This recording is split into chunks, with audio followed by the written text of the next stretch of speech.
আসসালামু আলাইকুম। ঈদ মুবারক সবাইকে।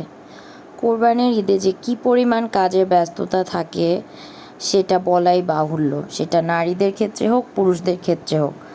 তো যাই হোক, আমাদের মাংস বাসায় আসার পরে আমরা বউ শাশুড়ি মিলে কাটাকুটি করে নিলাম। আমার শাশুড়ি মাংসগুলো সুন্দরভাবে ধুয়ে দিলেন, তারপরে বললেন আমি মশলা দিচ্ছি, তুমি মিক্স করো। এটা ছিল আমাদের একদম ফার্স্ট পাতিলের যে মাংসটা সেটা।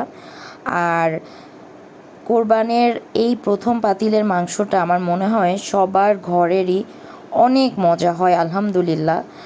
রিজিকের মালিক আল্লাহ তাআলা। আমার মনে হয় কোরবানের মাংসের মতো মজা সারা বছর যত কেনা মাংসই কিনে আমরা রান্না করি না কেন, এরকম মজা অন্য কোনো মাংসে হয় না।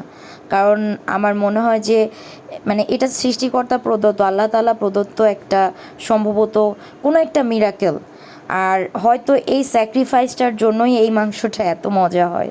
তো যাই হোক, মা সব মশলা দিচ্ছিলেন, আমি জাস্ট মিক্স করছিলাম।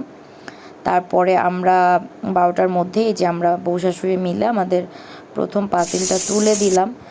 মা এটা সম্পূর্ণ মার নিজস্ব রেসিপি, উনি ওনার মতো করে এই রান্নাটা করেন প্রথম পাতিলের। উনি কিন্তু ওই যে গরম মশলা, এলাচ, দারচিনি, আদার্স যে মশলাগুলো এগুলো কিন্তু আবার তেলে ছেড়ে তারপর এখানে দিয়েছেন, সরাসরি দেননি। আর আমরা কেউই গরম মশলাটা সরাসরি কাঁচা এভাবে পছন্দ করি না। আমিও সবসময় মশলাটাকে তেলে ভেজে নিই। তো যেহেতু এখানে একটু পরিমাণ বেশি তাই আলাদাভাবে ভেজে এখানে অ্যাড করেছে। এটা ছিল ফাইনাল লুক। খেতে মাশাআল্লাহ আলহামদুলিল্লাহ অনেক মজা হয়েছিল।